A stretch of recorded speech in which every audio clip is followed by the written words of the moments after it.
அதிமுகவை பொறுத்தவரை அந்த கட்சியினர் இப்பொழுதாவது தூக்கத்திலிருந்து எழ வேண்டும். விஜயோட வெற்றிக்கு முக்கிய காரணமாக அமைந்தவர்களே அவர்கள்தான். குறிப்பாக எடப்பாடி பழனிசாமி அவர்கள் இன்றைக்கு ஒரு பெரிய கட்சிக்காக காத்திருக்கிறேன், கொடி பறக்குது பார் என்றெல்லாம் சொன்னாரோ, அதிமுக தொண்டர்களே அதன் காரணமாக நிலைகுலைந்து போனார்கள். அதுதான் சென்னை உள்ளிட்ட மிக அந்த 4 மாவட்டங்களுக்குமான தோல்விக்கான காரணமாக அமைந்தது. மிக குறிப்பாக சொல்ல வேண்டும் என்றால், முன்னாள் அமைச்சர் ஜெயக்குமார் அவர்கள் அமைச்சராக இருந்து தேர்தலை சந்தித்த போது அதிருப்தி இருந்தால் கூட 38,000 ஓட்டு வாங்கியிருந்தார். ஆனால் இந்த தேர்தலில் 18,000 ஓட்டுகள் தான் வாங்குகிறார்.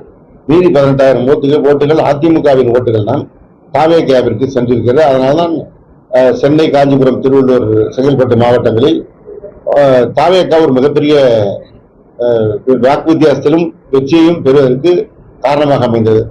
இனியாவது அதிமுக தலைமை விழிக்க வேண்டும். இந்த மிரட்டலை அவர்கள் ஆரம்பத்திலிருந்தே சொல்லிக் கொண்டிருக்கிறார்கள். ஏற்கனவே ஆதவர்ஜுனா சொன்னதை இப்போது நிர்மல்குமார் வழிமொழிந்திருக்கிறார். நாங்க தான் அடுத்த அதிமுக, நாங்க தான் இப்போ அதிமுக ஆதவர்ஜுனா ஏற்கனவே சொல்லிட்டார். அதிமுகவை பொறுத்தவரை அடிமட்ட தொண்டர்கள் இந்த கருத்துக்களை விரும்பவில்லை என்பதுதான் என்னை சந்திக்கின்ற அதிமுக தொண்டர்கள் சொல்கின்ற கருத்தாக இருக்கிறது.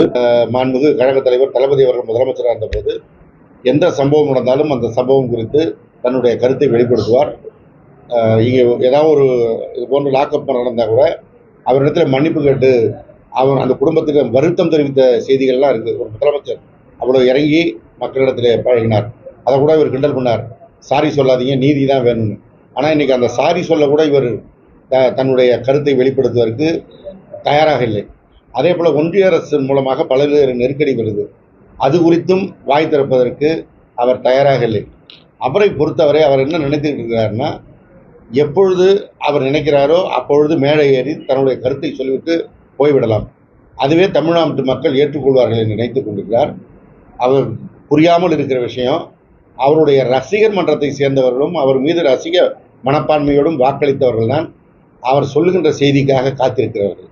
மற்ற தமிழ்நாட்டு மக்களை பொறுத்தவரை ஒரு முதலமைச்சராக தன்னுடைய கடமையை அவர் ஆற்ற வேண்டும் என்றுதான் எதிர்பார்க்கிறார்கள். இப்படி அவர் எதற்கும் வாய் திறக்காமல் மௌனமாக இருப்பது என்பது மக்களை அவமானப்படுத்துவது போல என்பதை அவர் என்றைக்கு உணரப் போகிறார் என்பதுதான் இன்றைக்கு கேள்விக்குறியாக இருக்கிறது.